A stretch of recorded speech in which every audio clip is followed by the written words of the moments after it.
भारतीय TV media के इतिहास में यह पहला मौका है जब किसी टीवी चैनल नेटवर्क पर देश के भरोसे के साथ खिलवाड़ करने के ऐसे संगीन आरोप लगे। रिपब्लिक टीवी टीआरपी चोर है। ये टीआरपी घोटाला है, ये टीआरपी स्कैम है। हर दिन, हर वक्त, हर शाम, हर दिन परिश्रम करता हूं, अपनी कर्तव्य की पालन करता हूं, राष्ट्र के लिए लड़ता हूं।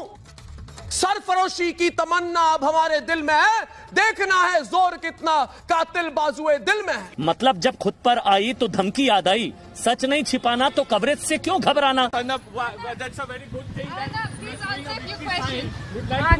Answer a few questions. There are allegations against you. The question we are asking is that Mumbai police has registered a case against you. What do you have to say? What do you have to say? Mumbai police has registered a case against you, Arnab. What do you have to say on the entire TRP scam? Arnab, did you fudge the TRP? Arnab! Arnab! Did you fudge the TRP? The simple question we are asking. Arnab!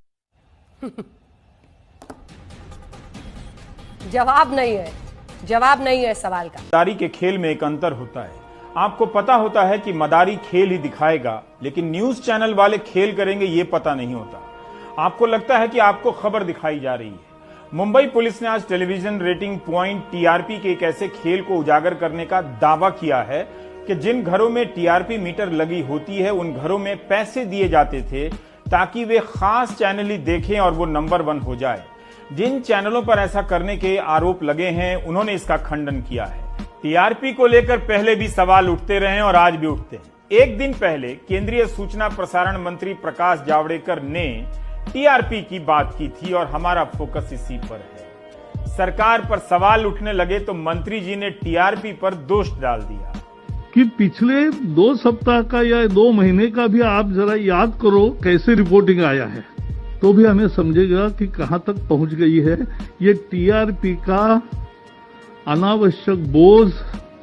Prakash Javadekar को 2 महीने के coverage का तो याद रहा, लेकिन थोड़ा सा ही पहले का याद कर लेते तो रफाल आ गया, राम मंदिर शिलान्यास या तबलीगी जमात का कवरेज भी सामने आ जाता।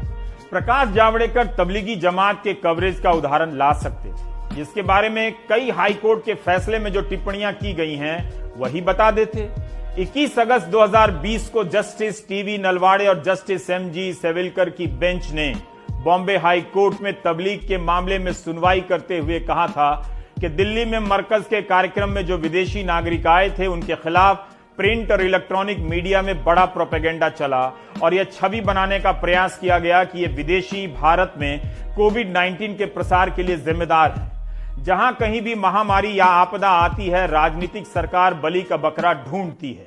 हमारे पास वो पुख्ता जानकारी मौजूद है जिससे ये साफ हो रहा है कि पाकिस्तान ने भारत में कोरोना की रफ्तार बढ़ाने के लिए एक गहरी सोची समझी साजिश रची और इस काम में तबलीग से जुड़े कई देशों के लोग मोहरा बन चुके हैं। क्या तबलीगी मरकज का कवरेज भी टीआरपी के अनावश्यक बोझ के तहत हुआ या फिर किसी का आवश्यक दबाव था? इस कवरेज से जिन्हें राजनीतिक फायदा हो रहा था वो वही भाषा क्यों बोल रहे थे जो इन चैनलों के एंकरों की भाषा थी?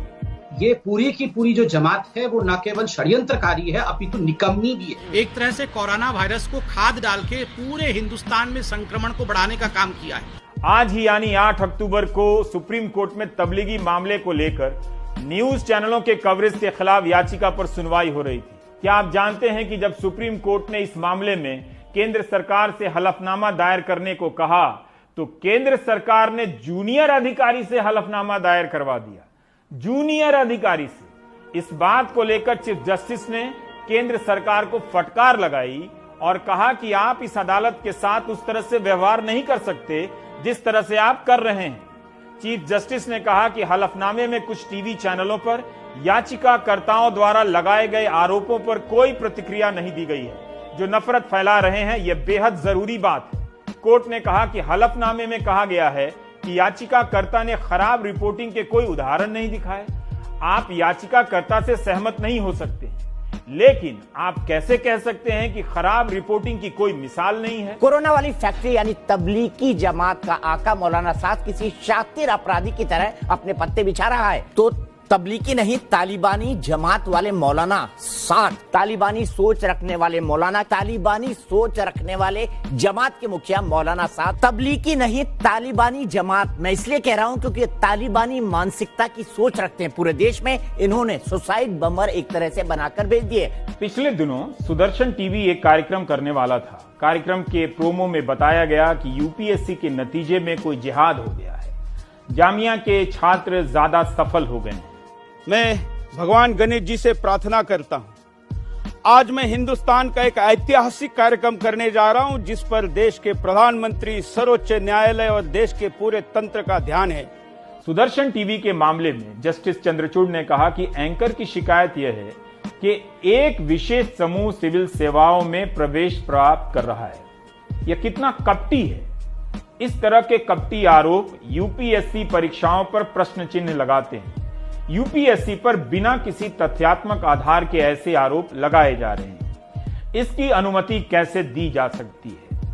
लादेन और बगदादी को फिर जिंदा न होने देंगे, राणा शिवा का गौरव ऐसे ही खोने न देंगे, भारत के नौकरशाही में जिहाद नहीं चलने देंगे, अपने ही देश के आस्तीन में नाग नहीं पलने देंगे।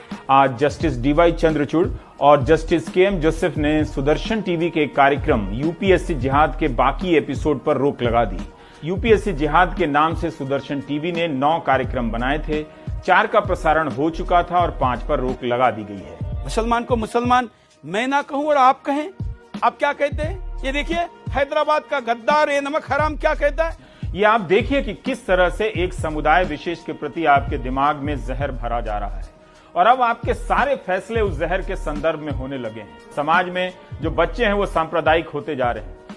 इसलिए ये सिर्फ टीआरपी का मामला नहीं है, बल्कि किसी की राजनीति के लिए अति आवश्यक बोझ है जिसे गोदी मीडिया खुशी खुशी उठाए फिर रहा है। इस खेल में दर्शक सिर्फ एक छोटा सा प्यादा है, बादशाह कोई और।